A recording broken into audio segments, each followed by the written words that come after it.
Buenos días para todos. Bueno, entonces hoy el tema que vamos a tratar es lo que son los fósiles. También vamos a ver cómo se originaron las especies y también vamos a tratar el tema sobre qué es hibridación. Entonces, para iniciar, vamos a iniciar con lo que son los fósiles. Entonces nos dicen que los fósiles son marcas de huellas o moldes que se producen en los sedimentos y sirven como una prueba de presencia de una planta o de un animal de acuerdo al área que se haya determinado y en el periodo de tiempo. Entonces, como sabemos, los fósiles se han encontrado pues bastantes fósiles con el pasar del tiempo sobre fósiles de animales que existieron antes, y esto se daba porque es que al morir estos animales, como no los enterraban, sino que quedaban sobre la tierra, la misma tierra los iba como si los estuviera enterrando, pero a la vez en unas piedras que se llamaban piedras sedimentarias se iban marcando estos tipos de animales. Esos fósiles se han servido con el tiempo para el estudio de la ciencia como una forma de poder verificar la existencia de algunos tipos de animales. Nos han hablado y hemos conocido el caso de que se han visto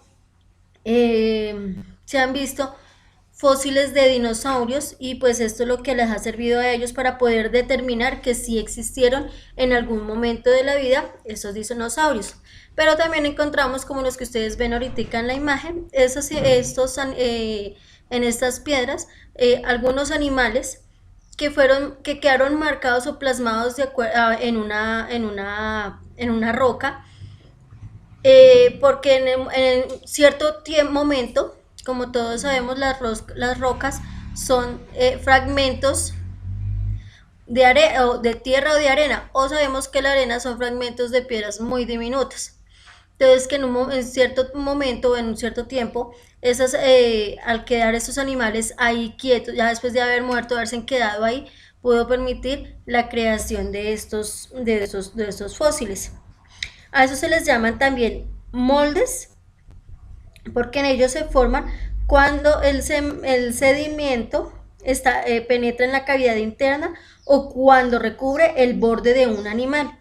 Y allí se endurece, permaneciendo mucho tiempo después de que la parte externa orgánica del animal se haya descompuesto, y deja en ellos pues lo que es la huella o la impronta, que es una señal producida por una pisada o marca, como lo están viendo ustedes aquí en la imagen. Listo. ¿Cómo podemos hablar cómo se originaron las especies? Entonces nos dicen que las especies se originaron por la creación de unas poblaciones que fueron evolucionando en el transcurso del tiempo, lo cual manifiesta fluctuaciones en frecuencias génicas y fenotípicas a través de las generaciones. Entre ellos se pueden ver las mutaciones, el flujo génico, la selección natural y la deriva genética, y promueve a realizar estos cambios en todas las especies. Después de que ha pasado ya muchas generaciones, los rasgos fenotípicos pueden variar, de modo que las poblaciones nuevas difieren de las poblaciones iniciales. Sin embargo, los individuos de dichas poblaciones aún pueden seguir formando parte de la misma especie, de manera que hubo una evolución, pero no formación de nuevas especies. Entonces,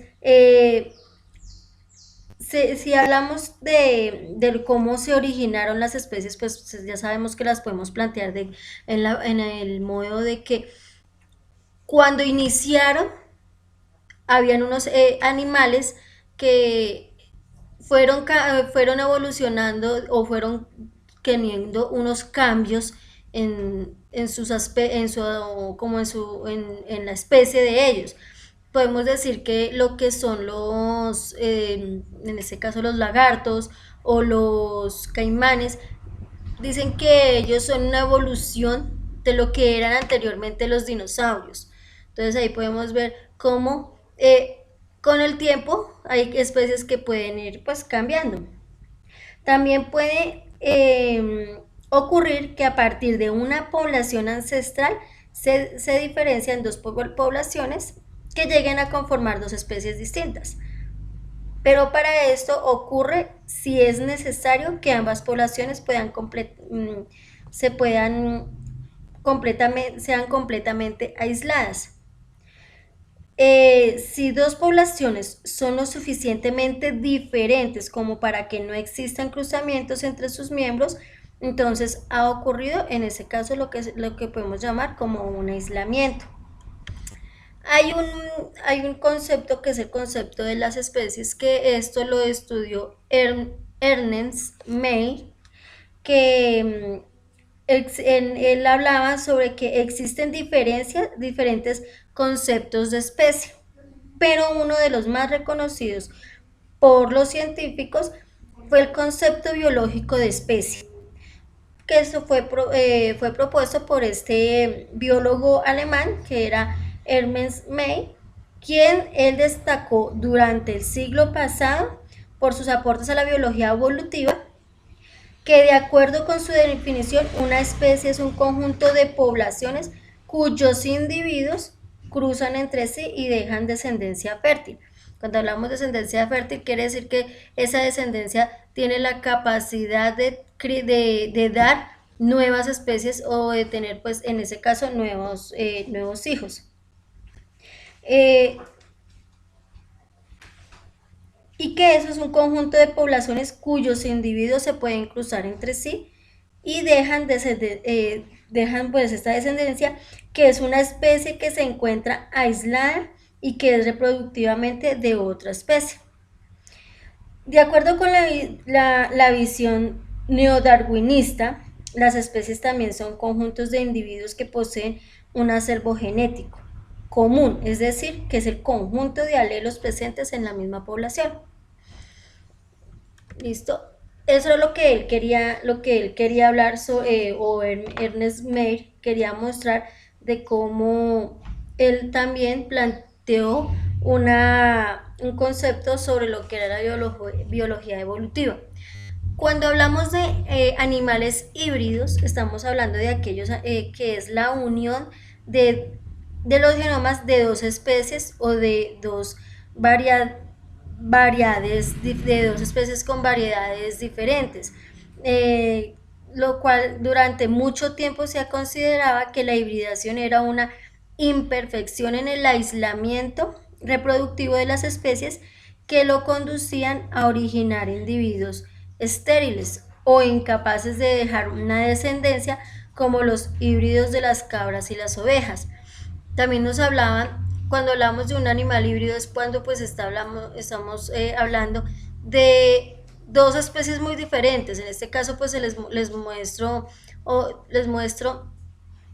uno de los ejemplos, que está la yegua y el burro, que se daba cuando el burro montaba la yegua y en ello se podía producir lo que era una mula. Estas mulas son animales que no tienen descendencia porque son animales que ya por tener un cruce en dos especies diferentes, pues no va a ser una nueva especie con una fertilidad. Ellos ya nacen infértiles, entonces en ellos no puede haber una reproducción o no puede tener una descendencia. Nos terminó mostrando el ejemplo de un oso polar y un oso pardo, que se da el que es el oso crawler, pero igual en estos animales esa descendencia pues ya queda hasta aquí, porque no va a tener, es una descendencia que ya es infértil, que no va a tener posibilidades de tener descendencia. La hibridación ocurre cuando los mecanismos de aislamiento reproductivos aún no están totalmente desarrollados. Puede ocurrir como el aislamiento y es accidental, o como un proceso recurrente en un lugar y tiempo dados. Puede ocurrir en las plantas y en los animales, y esto resulta del proceso de reproducción sexual, ya sea por cruce de individuos o por autofecundación. Entonces puede ser que uno pueda también realizar la autofecundación para poder crear una nueva especie, o puede ser el cruzamiento ya entre estas dos mismas. La hibridación tiene dos efectos contrarios sobre el proceso de especificación. La causa o la invierte, dependiendo del grado de divergencia genética de los progenitores y la historia evolutiva de las poblaciones a las que pertenecen cada uno de ellos.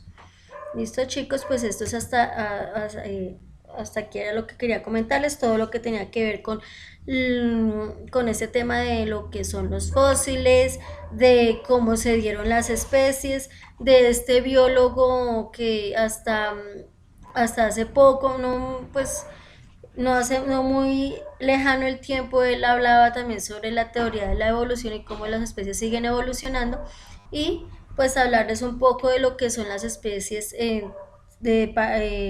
híbridos, animales con especies de hibridación y cómo la hibridación causa una, una nueva especie. Espero pues que sea para ustedes de su agrado este video y nos vemos en una próxima clase. Hasta luego.